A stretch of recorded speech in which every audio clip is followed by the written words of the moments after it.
வணக்கம். எங்ககிட்ட கவர்மெண்ட் கொடுத்த நத்தம் பட்டா இருக்குது. இப்போது இந்த பட்டா மட்டும் நாங்கள் வச்சுக்கிட்டா போதுமா, இல்லை இந்த பட்டா வச்சு நான் பத்திரமும் பண்ணிடணுமா அப்படின்னு சொல்லுங்கன்னு ஒருத்தர் கேட்டிருக்கார். நல்ல கேள்வியை தான் கேட்டிருக்கார். அதாவது அவர்கிட்ட கவர்மெண்ட் இலவசமாக அவர் பெயருக்கு ஒரு இடத்தை பட்டா போட்டு கொடுத்துருக்காங்க. இப்போ அவரோட கேள்வி என்ன அப்படின்னா, இந்த பட்டா மட்டும் நான் வச்சுக்கிட்டா போதுமா, இல்லை இந்த பட்டாவை நான் எடுத்துகிட்டு போயிட்டு என் பேரில் பத்திரமும் பண்ணிக்கணுமா பத்திர ஆஃபீஸ் போயிட்டு, அப்படிங்கிறது தான் அவருடைய கேள்வி.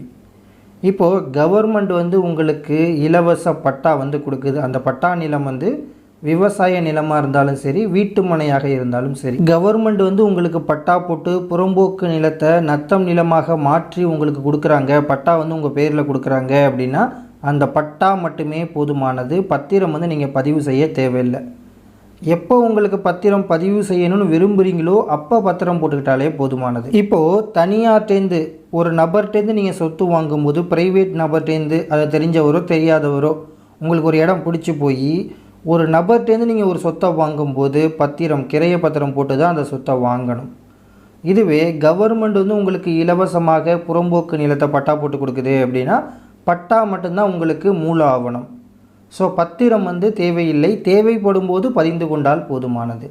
எப்போ தேவைப்படும் அப்படின்னா, அந்த பட்டா நிலத்தை நீங்கள் ஒரு விற்கணும்னு நினைக்கிறீங்க. உங்கள் பேரில் அரசாங்கம் பட்டா கொடுத்துருச்சு. ஸோ அந்த பட்டா வச்சு அந்த இடத்த யூஸ் பண்ணிக்கிட்டு இருக்கீங்க. ஒரு குறிப்பிட்ட காலத்திற்கு பிறகு இந்த இடத்த விற்கணும்னு நினைக்கும்போது அப்போ நீங்கள் பத்திரம் போட்டுக்கிட்டால் சரி. இல்லை அந்த பட்டா வச்சு நீங்கள் தானமோ இல்லை உங்களுக்கு விருப்பப்பட்ட பத்திரம் எப்போ எழுதணும்னு நினைக்கிறீங்களோ அப்போ நீங்கள் பத்திரம் போட்டுக்கிட்டால் சரி. இல்லை பாகப்பிரிவினை. ஸோ இந்த பத்திரம் தேவைப்படும் போது போட்டுக்கொண்டாலே சரி. நீங்கள் தேவையில்லாத டயத்தில் பட்டா மட்டுமே உங்களுக்கு மூல ஆவணம். ஸோ கவர்மெண்ட் பட்டா கொடுக்குது அப்படின்னா ஸோ அந்த பட்டா மட்டுமே உங்களுக்கு போதுமான ஒரு ஆவணம் தான். இப்போது இந்த பட்டா கொடுத்துட்டாங்க, கவர்மெண்ட் உங்களுக்கு கொடுத்துருச்சு அப்படின்னா பத்திரம் தேவையில்லைன்னு சொல்லிட்டேன். ஆனால் இந்த பட்டா நீங்கள் வாங்கினதுக்கு பிறகு நீங்கள் கிராம கணக்கு புத்தகத்திலலாம் அந்த பட்டா என்ட்ரி ஆகிருக்கா. நிறைய இடத்துல பட்டா கொடுத்துருவாங்க, ஆனால் கிராம கணக்கு புத்தகத்தில் என்ட்ரி ஆகாமலே இருக்கும், ரொம்ப வருஷம் இருக்கும். ஸோ பட்டா இலவச பட்டா உங்களுக்கு கவர்மெண்ட் உங்கள் பேரில் கொடுக்குது அப்படின்னா தயவுசெய்து விஓ ஆஃபீஸு, தாலுக்கா ஆஃபீஸ்லாம் போயிட்டு உங்களுக்கு வழங்கப்பட்ட உங்கள் பேரில் வழங்கப்பட்ட நிலம் கிராம கணக்கு புத்தகத்தில் என்ட்ரி ஆயிடுச்சா, வரைபடம் வந்துருச்சா, எஃப்எம்பி வந்துருச்சா, சர்வே என் சொத்து விவரம்லாம் சரியாக கிராம கணக்கு புத்தகத்தில் உங்கள் விவரம் பதிவு செய்யப்பட்டு விட்டதான்னு பாருங்கள்.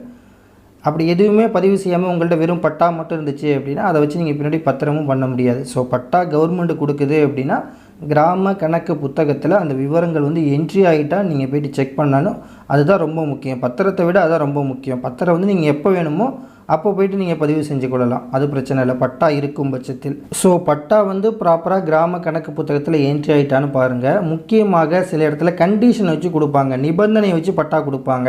இந்த புறம்போக்கு நிலத்தை ஒருவருக்கு கவர்மெண்ட் இலவசமாக கொடுக்கும்போதும் கண்டிஷன், நிபந்தனையை வச்சு கொடுப்பாங்க.